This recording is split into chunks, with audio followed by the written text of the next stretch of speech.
হরে কৃষ্ণ। সকল ভক্তদেরকে জানাই কৃষ্ণের প্রীতি ও শুভেচ্ছা, বিনম্র প্রণাম। আজকের প্রশ্ন হচ্ছে, আমরা হরে কৃষ্ণ মহামন্ত্র জপ করি কেন?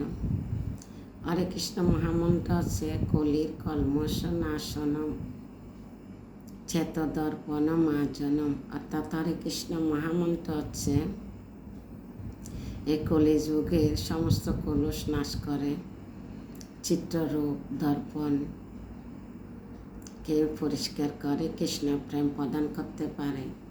এই হরে কৃষ্ণ মহামন্ত্র মুক্ত সঙ্গ অর্থাৎ জড়বন্ধন থেকে মুক্ত করে ভগবত ধামে যাওয়ার একমাত্র পথ আছে যে হরে কৃষ্ণ মহামন্ত্র।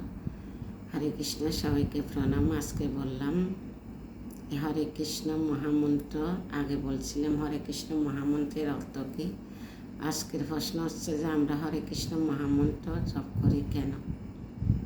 সবাইকে প্রণাম।